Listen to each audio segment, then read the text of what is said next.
Up the front, am I? Oh, okay.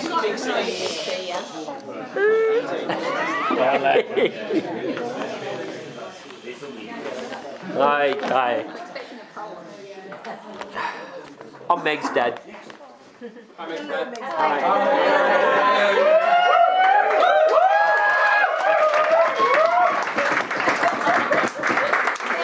Welcome, everybody.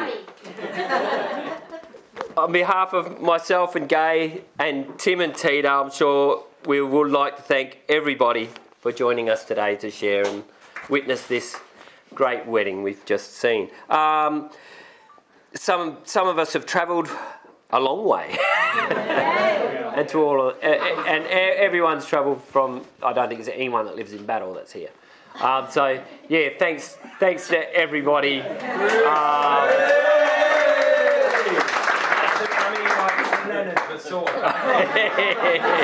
My parents live in Battle. That's enough. So carry on. You So thank you all for travelling and being here. Well, I guess I'm here to talk to you about Meg and share some detail. So here we go. So September 16th, 1991, a beautiful spring day, and Meg is born in Geraldton, Western Australia. We had no clue as to her gender on that day, so it was a beautiful surprise to discover we had a little girl, a daughter for us and a sister for her two older brothers. We were stoked. That same day, Davey was born, 15,000 kilometres.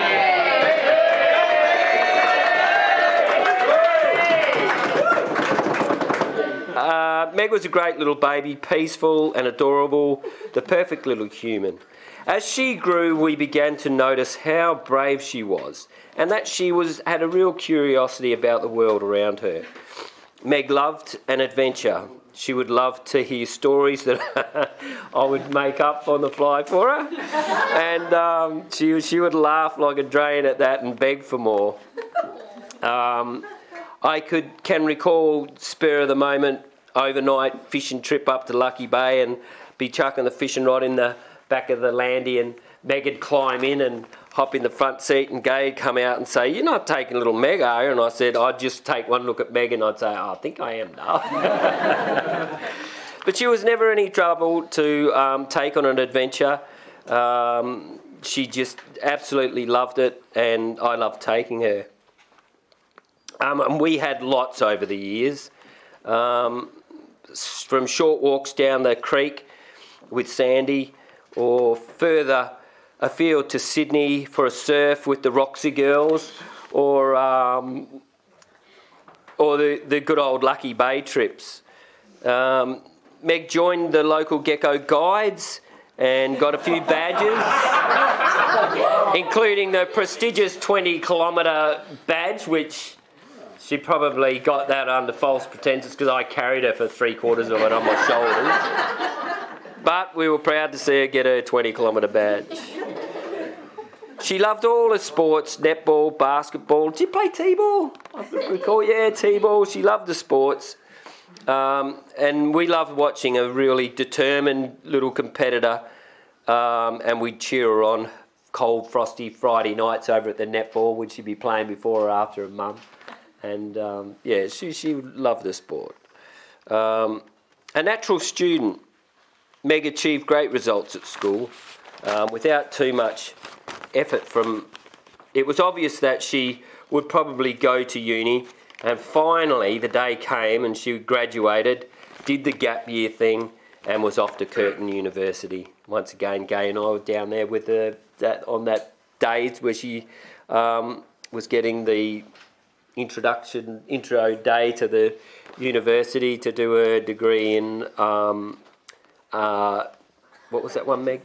Graphic design. Yeah, that was the first one. 2 years passed by and Meg tells us she's going to the UK to study for a year. What? That's a long way away, Meg. But yeah, okay. When you get there, mind the gap. Had plans, so I had a custom bespoke built little hat with a pole and a flag on it so that she fell down, unless you would still see her. I don't think she ever wore it. I'll be right, Dad. Call me as soon as you get there, which she didn't. So I had to dial the local police but she got through it.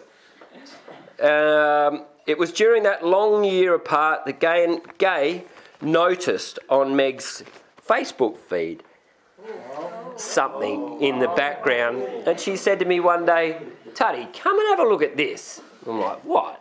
She goes, "Check this guy out." I'm like, "Oh, yeah." She's at university, surrounded by friends. She's a pretty popular chick. And she goes, nah. She said, "But this guy's popping up in all these photos." As Dave will attest, nothing gets by Mum's radar. So finally Gay asked and said, "Who is this guy that keeps popping up in your photos?" And yep, that was Davey. "Oh yes, that's David."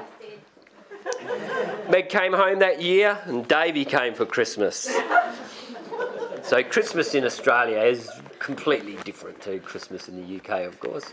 And that year Australia turned it up a notch just for Dave. So we had a pleasant Christmas at home that year, and then we took Davey up to Lucky Bay for a week of camping, and man, did he get a rough introduction to that. It was hot, and he put up with the heat, camping on the beach, learning how to catch a fish. Meg had to be the interpreter for some of the locals there. "What did he say?" Meg's like, "That's just Uncle Paul, blah, blah, blah." "Your dad wants me to toilet where?" All of the fun things of camping in the bush. But Dave took it all in his stride, and we had a great time getting to know Dave. And it also became obvious to Gay and I that these two humans were in love. And we were pleased as punch. Over the years, these two have quietly achieved a lot together. The adventures they have continued, and Gay and I have loved joining them along the way.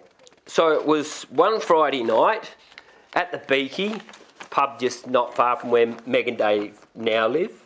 And Meg and Dave went to powder their noses, and Davey seized the moment and said, "Chris, I need to ask you something." And I was like, "Okay." And like a true English gentleman, he asked for Meg's hand. I didn't hesitate, said, "Yes, David," and brought a tear to my eye.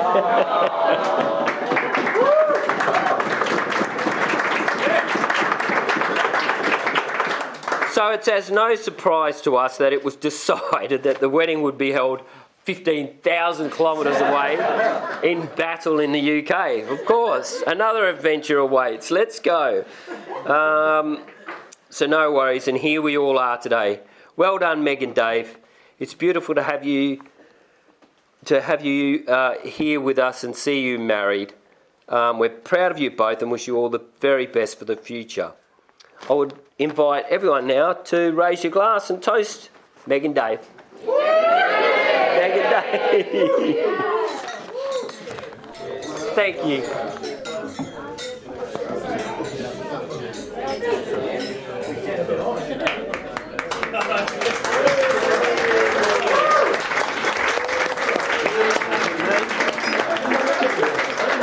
Is it me?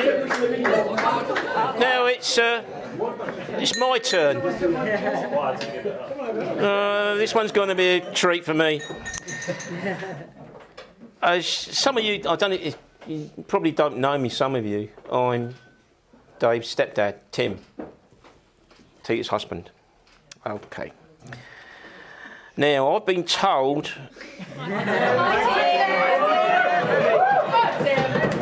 Yeah, all right. Yeah. Now, I've been told beforehand I've got to keep this short, can't be too rude, sexist or anti-Australian. And I've got to say, before I go to, there's not a lot of bloody manoeuvre room in that one. Only mention, I've written this down myself, I can't believe I've written this. I've got bifocals, got to look at this. only mention positive, nice and funny things about Dave and his past. Jesus. Okay. Here we go. Dave is a young man.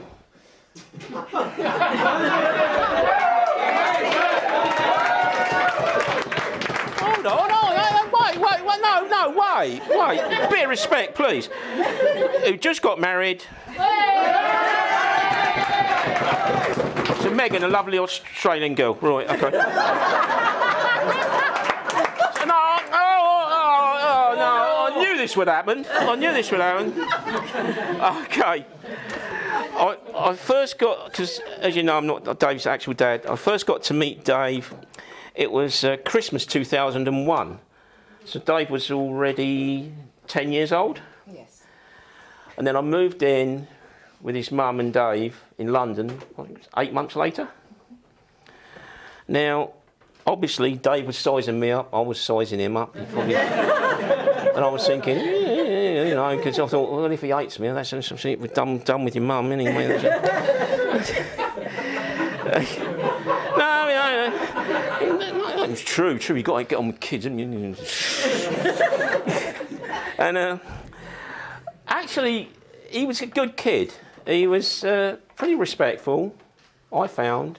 We got on pretty well. I mean, he was in the sort of last year or so of Crescent Road Juniors, wasn't it? 10 years old? Yeah.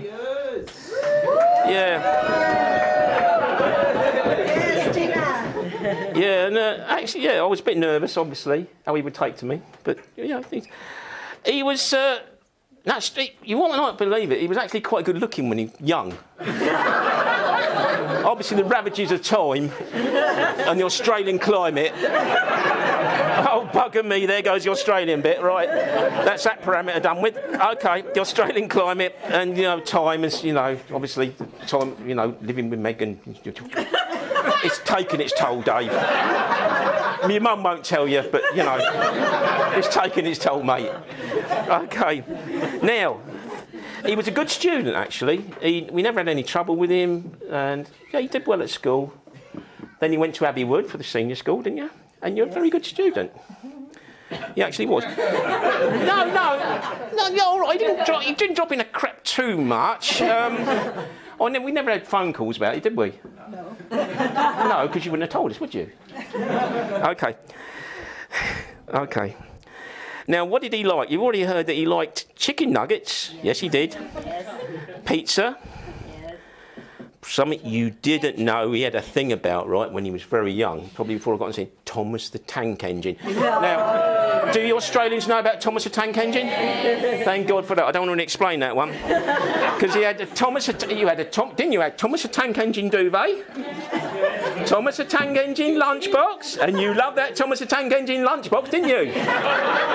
Yes, you certainly did.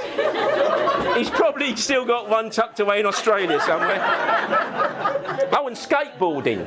Oh, yeah. In fact, it's slightly disjointed, this. I've only written the bare bones. One of the things we were talking about sort of years later was, what do you want to do for a career? And, it's sort of thing that a father's got to say to a son, you dread the result. And he actually said to me, Tim, I'm thinking about being a professional skateboarder.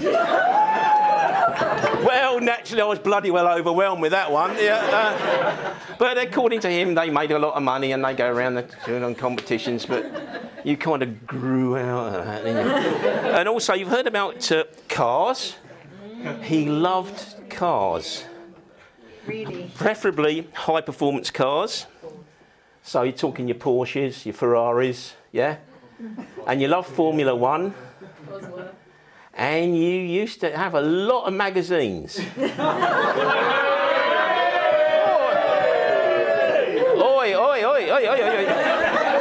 No, they were car magazines. If anyone's gone into a teenager's room and picked up a magazine, page 1, page 2. Oh no, 27 and 28 stuck together. Oh Lord. But with Dave, it was car magazines. You were totally safe. There was not a problem. Any of you that do have teenage kids, I advise, like, you know, those disposable gloves, maybe an antiseptic hand gel. Don't pick up magazines from their room. Okay. Now, so we've covered a lot of what you like, right? What you don't like or didn't like. This is where I thought was a bit weird and wonderful. You don't like spiders. We had more than one emergency with the big hairy thing in the bath, didn't we, Dave? Yeah. Yeah. Snakes, can't stand snakes. Mice. Now, got this call to go in his bedroom at one point, which I thought was weird because I tried not to go in a teenager's bedroom. You know, it's not particularly very nice, is it? No. And there was a mouse, wasn't there? And where was he near? Your computer mouse. Obviously, the mouse has got completely confused and he's perched by his mouse. So he can't touch a computer, whatever. We had to get rid of that one for you, didn't we? Yeah. Yeah. Oh, another thing you didn't like and didn't approve of was cockfighting in the Philippines. Remember when Alex and I went cockfighting? Which, to me, did... Which, if you think about it, for someone who's probably eaten a couple of thousand KFCs and chicken nuggets in their lifetime, is a bit ironic. Yeah, so... OK. Now, I'm not going to say... I only wrote the bare bones down about this. So... When Dave, what I've got to say, when Dave went to Hertfordshire University, Automotive Engineering and Management, quantum physics, Dave, really? I didn't know about that one. And what was it you said, Meg? A cleaning regime? You said he had? Something like that? Well, he never bloody had that when he was growing up with us. He never had none of that. Oh, he's quite clean now. Should have seen that. Very tiny.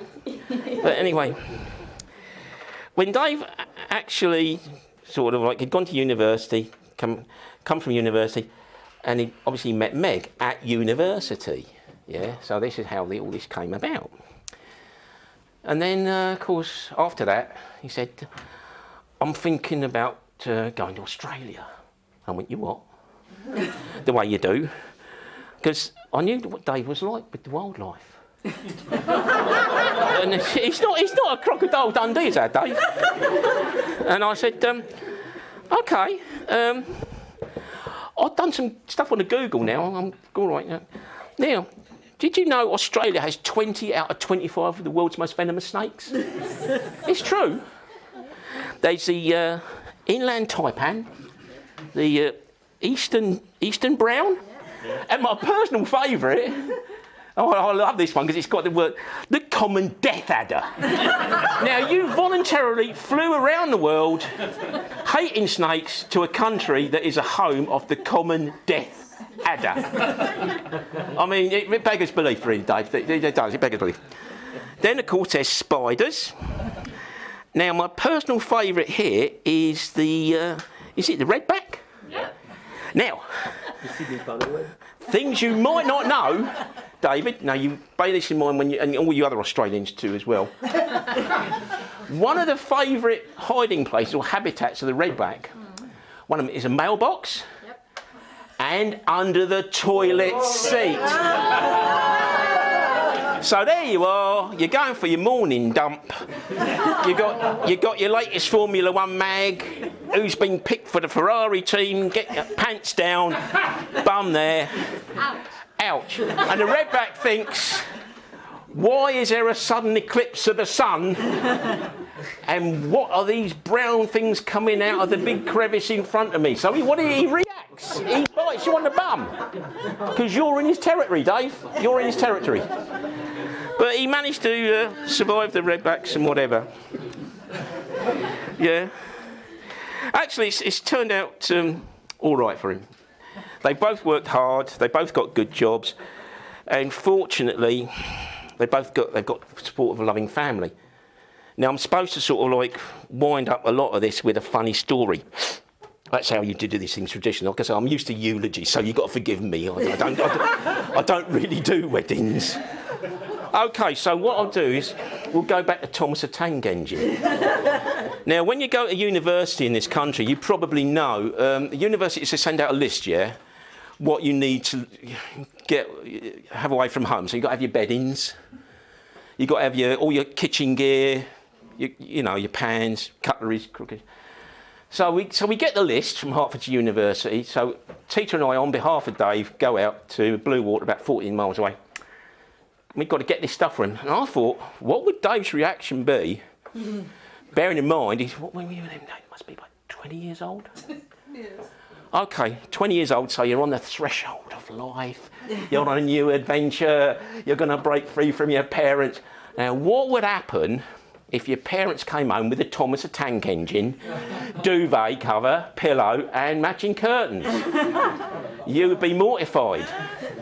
Not only that, can you imagine it at university, people? You're in their dorm first night, they're all going round, they're all smoking, drinking, introducing them Chelsea and another. And Dave sat there with his room locked because he's afraid to go out, because if anyone sees his Thomas the Tank Engine stuff, he'll be a social pariah. So, all right, so we come back, we got the normal stuff. Brilliant. Not Thomas the Tank Engine. Brought it back. And I said to him, yeah, we got all your stuff on your list. I said, we got your bedding? Yeah. He went, yeah. And I said, we got your Thomas the Tank Engine, matching curtains and bedding. Duvet cover. You should have seen his face. His lower lip just stuck out like that. And you went into overdrive on sulk mode, didn't you, Dave? You went into a sulk. And what was it? I knew I shouldn't have trusted you with anything. I can only do it myself. And then he does, yeah, because obviously I'm an older generation. I can't be trusted to do anything. And then he flounced off to his bedroom and slammed the door. Now, a kind-hearted, compassionate parent would have told him immediately what they'd done. Knock, knock, knock. It's all right, Dave, come out. We got you normal. Nah, not me, nah. I left him in there to stew for about an hour. He had a right monk on, didn't you? Then we went knock, knock, come out. I said, there you go. He went, no, you're going to tell me straight away. I went, no, just too much fun. Now, Tita can't lie. She's a better person than me. But she managed to keep a straight face. So the reason you've got now like a social life and whatever, because we've got this normal stuff. That's it. Now, to sort of sum it all up, the only reason all these people have travelled from the far corners of the world, such as Australia, America, Poland, Scotland, in your case, Vera, Thank you. and various, I don't know, is there other countries involved? Yeah, all right. Plumstead. The only reason that Meg hung out with you, got to know you, and you got married, and all these people spent all this money and coming from all the four corners of the globe, is because that fateful day back in Woolwich, we did not get you that bloody Thomas the Tank Engine, duvet cover, pillow and curtains.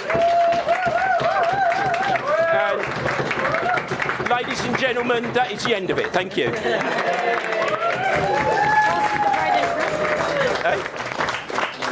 Oh, I've got to do a toast. Sorry, I thought I'd be done. I'll charge you extra for this one at the end, Dave. Right. Well, ladies and gentlemen, bride and groom.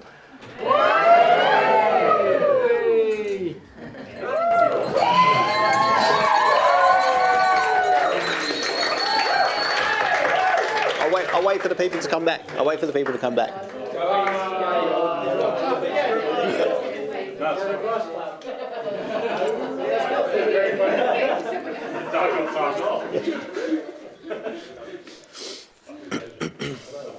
Come on. Are done?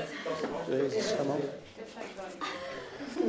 While we're waiting, let's do a toast to Dave and Meg for happy birthday on Saturday.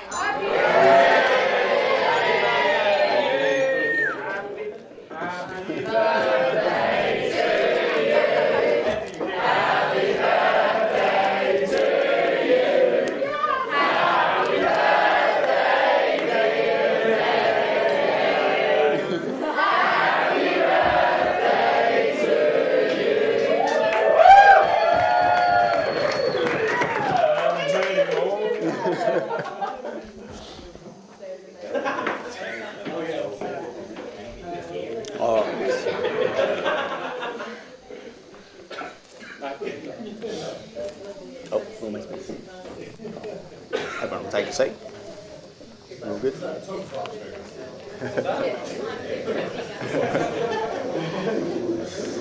All right.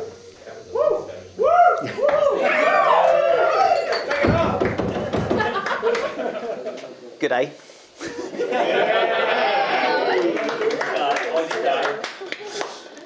Chris and Gay, thank you so much for creating the greatest gift of all. A gift that I look forward to unwrapping a little later on tonight.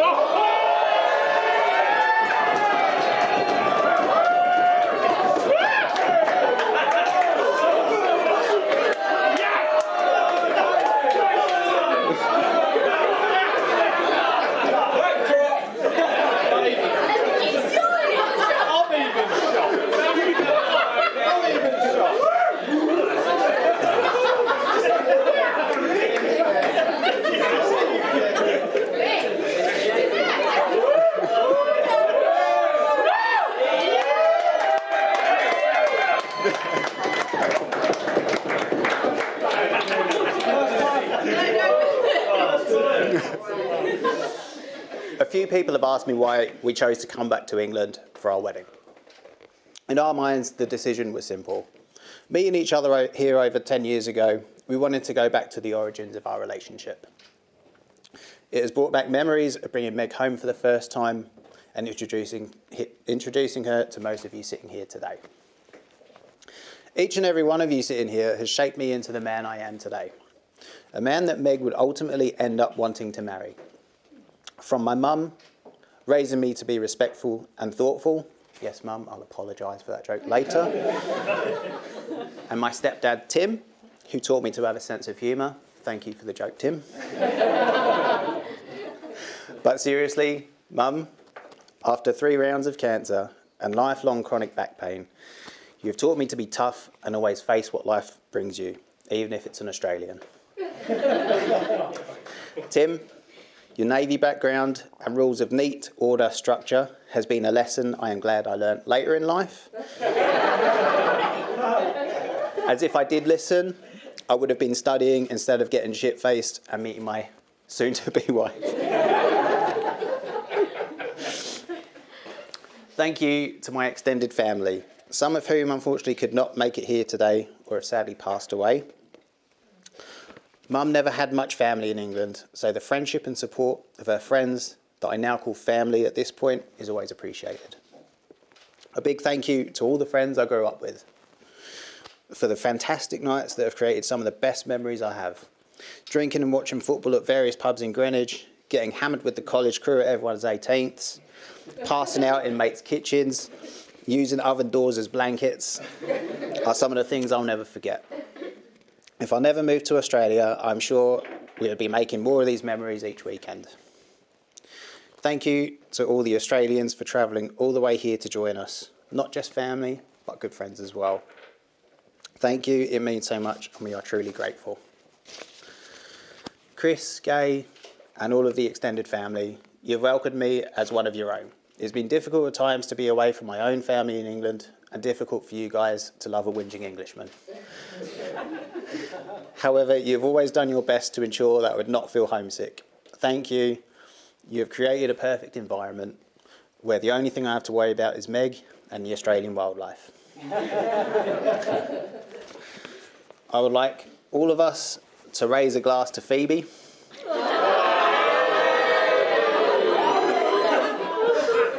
Without her, this wedding would not be possible. She's been incredibly generous, and her kindness knows no boundaries. Unfortunately, she could not be here today due to the fact of the Australian customs laws, but she is in our hearts today. Thanks, Phoebe. We've been planning this wedding for a year now. Well, I say we. My ex-girlfriend actually did all the work. As one of the best things about being a man is that weddings just seem to organise themselves. Meg has worked so hard and put so much effort into making today possible. She's organised and arranged things I would never even consider. She's gone into so much detail and has thought about everything. I've been so amazed watching you plan this wedding. Your organisational skills are just another reason why I love you. You've done an amazing job, and I think I can speak on behalf of everyone here today when I say we want you to enjoy today without any worries you may have.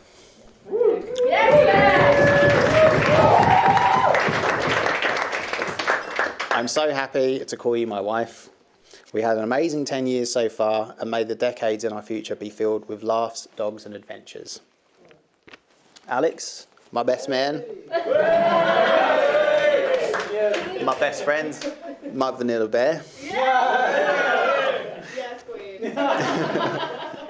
Thank you for growing up with me, for recording our farts and sending them to each other, and for finding dirty magazines in the woods. Do you have to say all this? That's me. I'm sad we couldn't get married, but if things don't work out with Mig, you know where to find me. But in the meantime, I'll pass it over to you.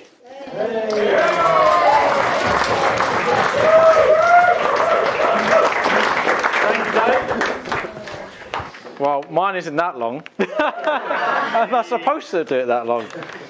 Right, okay, so first of all, can I have a round of applause? Simply because it's a sad day for me. Dave was meant to be mine, and sadly, Meg has taken him. But hello everyone, yeah, my name is Alex. Some of you know me, it's good to see some familiar faces and some new faces as well. I'm standing here today as David's best man, and as you all know, I've now been demoted as second best ever since David decided to follow his heart all the way to the land down under. Right, I'd like to share a small story, I won't go into too much detail, that perfectly shows David's unique charm. A long time ago, we took a trip to the Philippines, and David decided to show off his swimming skills in a hotel pool. And I think you remember this, Tita. Oh, yeah. Let's just say David is more of a land mammal than a sea creature. As he swam around the pool, I noticed he was in a bit of a trouble and looked like a giraffe that had just fallen in. Me, being the brave friend that I am, tried to save him, but every time I got close, it was like a real-life whack-a-mole game. Dave popping up and pushing me back down. Me popping up, I'm pushing him back down. I eventually had to get out because we were both in danger of drowning. Dave, you owe me for saving your life. That's called a lifeguard. Joking aside, David, look, you're an amazing guy. You're like a big brother to me, really. The type of guy that if you're faced with any kind of problem or need someone to help you out, he is that guy. He's like a superhero without the cape. If you need a hand, he's there. You need a laugh, he's ready with a joke. Just don't take him swimming. Even though that we are now oceans apart, he always finds time for a good old catch-up. But enough about us, let's talk about Dave's greatest adventure, love. It was back at uni, as you all know, where Dave told me that he found love. Dave was innocently navigating through the lectures and tutorials, trying to figure out the academic maze, when in walked the lady who would turn his world upside down, quite literally. It's as if Dave thought, well, she's a stunner. And so is this place they call Australia. Why not have the best of both worlds? And just like that, he packed his bags and zoomed off faster than you can say, "Good day, mate." Had to slide that one in, didn't I? Witnessing Dave and Meg together has been nothing short of heartwarming. Their love reminds us that no distance can truly tear apart two souls destined to be together. And really, who can argue with a love story that spans oceans and time zones? I just want to say a big thanks to the guys who also joined us at the stag party. We did have a great time, and it was here we discovered what Dave is not good at, and that's axe throwing. So, if we're ever in a zombie apocalypse, do not call Dave. You'll probably get injured yourself. So, I raise my glass to this exceptional couple. I want to thank the bride for not only pinching my best mate, but for also helping him to find a new home and a new sort of love that's stronger than even the longest plane ride. May your journey ahead be filled with endless excitement and laughter, from Vanilla Bear to Chocolate Bear.